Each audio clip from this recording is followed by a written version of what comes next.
लोग पढ़ने वाले हैं क्वालिटी ऑफ वाटर के बारे में। तो बिना किसी देरी के चलिए शुरू करते हैं।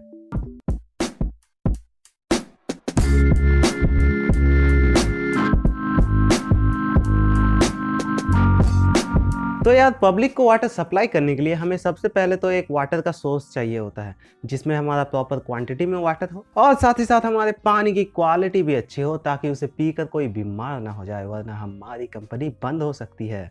तो यार इसलिए हमारी पानी की क्वालिटी को लेकर के हमें खास ध्यान रखना पड़ता है। तो चलिए देखते हैं कि पानी की क्वालिटी को आखिर हम लोग किस तरह से अच्छा बना सकते हैं, इम्प्रूव कर सकते हैं। तो चलिए शुरू करते हैं। तो यार यहाँ पर हमें सबसे पहले जानना होगा रॉ वाटर के बारे में। तो रॉ वाटर क्या होता है? जो वाटर हमें नेचुरली कहीं भी जगह में मिल जाता है, पॉन्ड्स, रिवर्स, लेक या फिर बारिश का पानी ही जो होता है, जो हमें नेचुरली मिलता है, कोई भी आर्टिफिशियल चीज़ें उसमें इन्वॉल्व नहीं होती है, उस पानी को हम लोग रॉ वाटर बोलते हैं। तो दोस्तों ये था हमारा रॉ वाटर जो कि हमें नेचुरली यहाँ वहाँ देखने को मिल जाता है। इसमें हमारा कोई भी ह्यूमन एक्टिविटी इन्वॉल्व नहीं होता है इस वाटर के अंदर, तो इसे हम लोग रॉ वाटर बोलते हैं। अब यार जो हमारा रॉ वाटर होता है, कभी कभार ये पीने लायक होता है, कभी कभार ये पीने लायक नहीं होता है, साफ सुथरा नहीं होता है, तो हम लोग उसे पी नहीं सकते हैं। तो यार इसीलिए हम लोग कहीं से भी डायरेक्टली रॉ वाटर को उठा के किसी को सप्लाई नहीं कर सकते, क्योंकि उसमें हो सकता है बहुत सारे हार्मफुल बैक्टीरियाज वगैरह हो जो कि हमारे ह्यूमन हेल्थ को या फिर एनिमल हेल्थ को भी खराब कर सकता है। तो इसलिए दोस्तों हमें उस वाटर को ट्रीटमेंट देने की ज़रूरत पड़ती है और उसे प्योर बनाने की ज़रूरत पड़ती है। तो दोस्तों प्योर वाटर आखिर क्या होता है? तो यार अगर डेफिनेशन की माने तो हमारा जो प्योर वाटर होता है ना, उसमें हमारा 2 पार्ट ऑफ हाइड्रोजन प्रेजेंट होता है और 1 पार्ट ऑफ ऑक्सीजन प्रेजेंट होता है, यानी कि H2O जो होता है वो हमारा प्योर फॉर्म ऑफ वाटर होता है। हाइड्रोजन और ऑक्सीजन के अलावा इसमें और कुछ भी प्रेजेंट नहीं होना चाहिए। ना ही इसमें सॉल्ट होना चाहिए, ना ही इसमें कैल्शियम होना चाहिए, ना ही आयरन होना चाहिए, ना ही मैग्नीशियम होना चाहिए। हाइड्रोजन और ऑक्सीजन को छोड़ के कोई भी तीसरा एलिमेंट इसमें प्रेजेंट नहीं होना चाहिए अकॉर्डिंग टू द डेफिनेशन। तो यार प्योर फॉर्म ऑफ वाटर आखिर हमारा होता क्या है, इसका एग्जाम्पल क्या है? एक एग्जाम्पल है दोस्तों हमारा डिस्टिल वाटर, और एक साधारण सा एग्जाम्पल है हमारा बरसात। जो रेन होता है दोस्तों वो हमारा प्योर फॉर्म ऑफ वाटर होता है, क्योंकि क्लाउड्स में हमारा कोई भी मिक्सचर्स वगैरह नहीं होता है, ना सॉल्ट होता है, ना मैग्नीशियम होता है, ना आयरन होता है। प्रॉपरली प्योर इवापोरेटेड वाटर होता है हमारा। H2O होता है जो कि क्लाउड से नीचे गिरता है। नीचे आने के बाद भले ही वो गंदा हो सकता है, इम्प्योर हो सकता है, लेकिन क्लाउड्स में जब वो स्टोर रहता है तो प्योर फॉर्म में ही रहता है। पूरा डिस्टिल वाटर ही रहता है हमारा रेन वाटर। तो यार ये था हमारा पूरा pure water, pure form of water H2O, जिसको हम लोग पी सकते हैं पर कभी पीते नहीं हैं, क्योंकि इसमें कोई मिनरल नहीं होता ना, तो हमें मिनरल वाटर पीना पड़ता है, यानी कि हमारा पोर्टेबल वाटर जो होता है, होलसम वाटर, उससे पीना पड़ता है। तो पोर्टेबल वाटर क्या होता है? जो वाटर पीने लायक होता है, जिसको हम लोग आमतौर पर डेली लाइफ में पीते हैं, थोड़ा बहुत न्यूट्रिशन के साथ, थोड़ा बहुत मिनरल के साथ, उस पानी को हम लोग पोर्टेबल वाटर बोलते हैं। तो यार इसीलिए हमें वाटर सप्लाई के लिए वाटर को प्योर बनाने की कोई ज़रूरत नहीं, हमें उसे पोर्टेबल बनाने की ज़रूरत है जिसको हम लोग पी सकें। तो यार चलिए देखते हैं कि एक पोर्टेबल वाटर जो होता है जिसको हम लोग पी सकते हैं, उसकी आखिर क्या क्या रिक्वायरमेंट्स होती है। तो यार जो हमारा पोर्टेबल वाटर है ना, वो बिल्कुल मिनरल वाटर के जैसा होना चाहिए। उसमें कोई कलर नहीं होना चाहिए, उसमें कोई स्मेल नहीं होना चाहिए, उसमें कोई डिजीज़ बैक्टीरियाज वगैरह नहीं होने चाहिए। उसका टेस्ट अच्छा होना चाहिए, उसका ऑर्डर अच्छा होना चाहिए, वो थोड़ा ठंडा होना चाहिए, और उसमें कोई भी रेडियो एक्टिव सब्सटेंस या फिर पॉइजनस सब्सटेंस नहीं होने चाहिए। तो ये होता है दोस्तों हमारे पोर्टेबल वाटर के फीचर्स या फिर रिक्वायरमेंट कह सकते हैं। अगर आपको कोई भी पानी में ये सभी चीज़ दिख रहा है, यानी कि वो पानी पीने लायक है। अब यार हमारे नेचर में पोर्टेबल वाटर जो है ना, वो बहुत ही रेयर है, हमें ऐसे ही कहीं खुल्लम खुल्ला नहीं मिलने वाला। तो यार हमारा जो पानी है वो हमें नेचर में इम्प्योरिटीज़ के साथ मिलता है। बाय वन गेट वन का ऑफर होता है ना, बिल्कुल वैसा। तो दोस्तों जो हमारा पानी में इम्प्योरिटीज़ होता है ना, उसको हम लोग 3 टाइप्स में क्लासिफाई करते हैं। सबसे पहले आता है हमारा सस्पेंडेड इम्प्योरिटीज़, दूसरा आता है दोस्तों हमारा कोलाइडल इम्प्योरिटीज़, एंड तीसरा आता है दोस्तों हमारा डिसॉल्व्ड इम्प्योरिटीज़। तो चलिए इन तीनों को थोड़ा सा हम लोग ब्रीफली जान लेते हैं। सबसे पहले आता है दोस्तों हमारा सस्पेंडेड इम्प्योरिटीज़। तो यार आखिर ये सस्पेंडेड इम्प्योरिटीज़ होता क्या है? दोस्तों सस्पेंडेड का मतलब होता है लटका हुआ या फिर लटकना बोल सकते हैं। तो ये इम्प्योरिटीज़ जो होते हैं ये पानी में लटके हुए होते हैं। इसको जो है हम लोग आसानी से हटा सकते हैं, ऐसे ही कोई छकनी वगैरह, चालनी वगैरह डाल के जो है हम लोग हटा सकते हैं। फॉर एग्जांपल आप लोग देखते होंगे जब चाय बनाते हैं उसमें चाय पत्ती होती है, लेकिन जब उसमें हम लोग छकनी से या फिर एक होता है ना फ़िल्टर वगैरह, उससे जब हम लोग पास करते हैं चाय को, तो हमारा जो चाय पत्ती होता है वो बाहर ही रह जाता है और चाय जो है फ़िल्टर होके चला जाता है।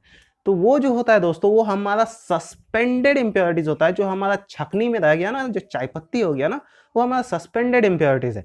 अब दोस्तों सस्पेंडेड इम्प्योरिटीज की एक और खूबी होती है कि अगर आप उसे ऐसे ही छोड़ दें तो वो नीचे सेटल डाउन हो जाते हैं। फॉर एग्जाम्पल, आप लोग देखते होंगे गंदा पानी जो होता है उसे अगर आप लोग थोड़ा देर के लिए छोड़ दें ऐसे ही, तो उसका जो गंदगी होता है नीचे में जाके सेटल डाउन हो जाता है। या फिर अगर आप लोग पॉन्ड्स में नहाते होंगे, तालाबों में नहाए होंगे, तो आप लोगों को पता होगा कि तालाबों में जब हम लोग कूदते हैं या फिर ज़्यादा स्विमिंग करते हैं तो तालाब गंदे हो जाते हैं, लेकिन 1-2 घंटे बाद फिर से पानी फ्रेश हो जाता है। कैसे? सस्पेंडेड इम्प्योरिटीज जो होता है वो नीचे सेटल डाउन हो जाता है, इसीलिए हमारा पानी जो है वो फ्रेश दिखता है, लेकिन एक्चुअली में होता नहीं है। तो इसलिए दोस्तों हम लोग सस्पेंडेड इम्प्योरिटीज को with the help of filter paper से हम लोग उसे निकाल सकते हैं। अब दोस्तों कुछ कुछ ऐसे इम्प्योरिटीज भी होते हैं जो हमारे फिल्टर पेपर से पास कर जाते हैं, मतलब इतने छोटे होते हैं कि यार फिल्टर पेपर में वो रुकते ही नहीं, वो डायरेक्टली पास हो जाते हैं। फॉर एग्जाम्पल, हमारे पानी में जो है बैक्टीरियाज प्रेजेंट होते हैं, जो कि हमें नॉर्मल आंखों में दिखाई नहीं देते, उसके लिए हमें माइक्रोस्कोप चाहिए होता है। तो यार सोचिए, उतने छोटे बैक्टीरियाज क्या हमारे छकनी में छकाएंगे?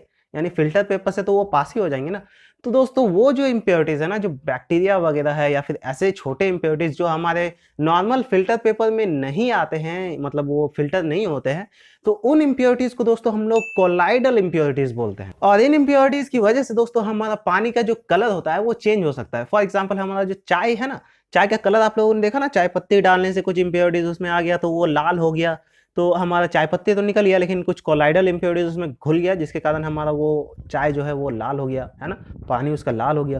तो वो है दोस्तों हमारा कोलाइडल इम्प्योरिटीज। कोलाइडल इम्प्योरिटीज की वजह से दोस्तों हमारा वाटर का ट्रांसपेरेंसी में बहुत ज़्यादा इफेक्ट पड़ता है। एक तरह से कह सकते हैं कि वाटर का जो टर्बिडिटी होता है वो बढ़ जाता है। टर्बिडिटी के बारे में हम लोग आगे पढ़ेंगे। तो हम लोग का जो टर्बिडिटी होता है वाटर का वो बढ़ जाता है, हम लोग आर पार जो है वाटर के नहीं देख पाते हैं, ट्रांसपेरेंसी घट जाता है। तो ये होता है दोस्तों हमारा कोलाइडल इम्प्योरिटीज। कोलाइडल इम्प्योरिटीज को हटाने के लिए दोस्तों हमें कुछ स्पेशल ट्रीटमेंट्स का यूज़ करना पड़ता है। फॉर एग्जांपल क्लोरीनेशन वगैरह हो गया, जिसके बारे में हम लोग डिटेल में आगे के लेक्चर्स में पढ़ने वाले हैं।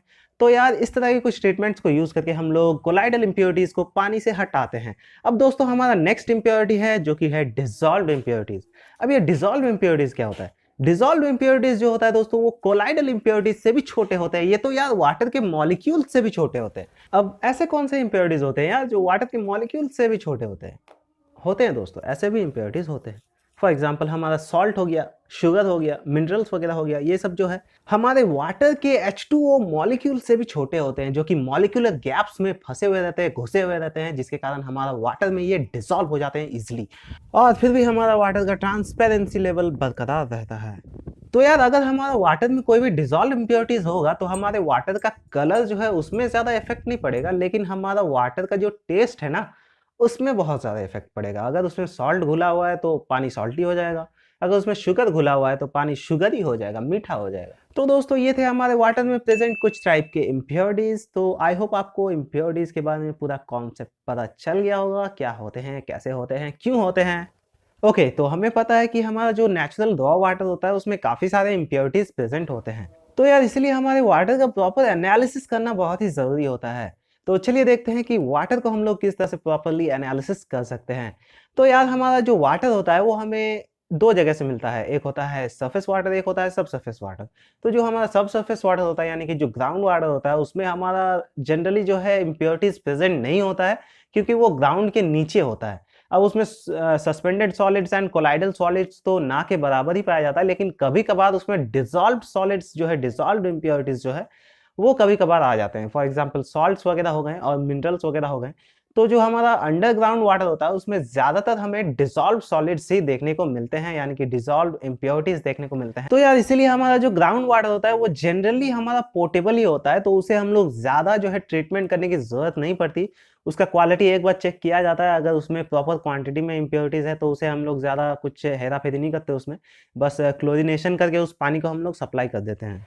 पर यार जो हमारा सरफेस में वाटर मिलता है, खुले आसमान के नीचे जो हमारा वाटर मिलता है वो पूरी तरह से कॉन्टेमिनेटेड होता है हमारा, पॉल्यूशन से, बैक्टीरिया से, वायरस से, या फिर क्या बोले फंगस वगैरह, सब कुछ जो है उसमें मिला हुआ रहता है। इवन उसका ढंग का कलर भी नहीं होता है, ट्रांसपेरेंसी एकदम खत्म होता है, उसका ऑर्डर एंड टेस्ट भी पूरा एकदम फालतू होता है। तो उस तरह के पानी को हम लोग जो है डायरेक्टली ऐसे ही तो कंज्यूम नहीं कर सकते, तो उसको जो है स्पेशल ट्रीटमेंट देने की ज़रूरत पड़ती है। तो यार इसलिए हमें सभी बैक्टीरियाज, फंगस, एल्गी वगैरह जो भी हमारे पानी में है, एक्सेस अमाउंट ऑफ मिनरल्स वगैरह को निकालने की ज़रूरत पड़ती है ताकि हमारा पानी पोर्टेबल बन सके।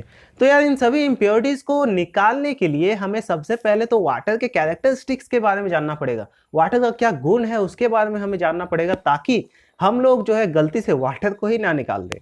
तो यार जो हमारा वाटर होता है उसका बेसिकली 3 तरह का कैरेक्टरिस्टिक्स होता है। पहला है हमारा फिजिकल कैरेक्टरिस्टिक्स, दूसरा है हमारा केमिकल कैरेक्टरिस्टिक्स एंड तीसरा है दोस्तों हमारा बायोलॉजिकल कैरेक्टरिस्टिक्स। तो यार इन तीनों कैरेक्टरिस्टिक्स के बारे में हम लोग नेक्स्ट लेक्चर में पढ़ने वाले हैं। तो आई होप आपको आज का वीडियो पसंद आया होगा। अगर आपको हमारा ये वीडियो पसंद आया दोस्तों तो प्लीज़ इस वीडियो को अपनी तरफ से एक लाइक ज़रूर करें, शेयर करें अपने सभी फ्रेंड्स के साथ और सब्सक्राइब करें हमारे चैनल को ताकि आगे आने वाली वीडियोज़ आप मिस न कर सकें। धन्यवाद दोस्तों हमारा ये वीडियो देखने के लिए।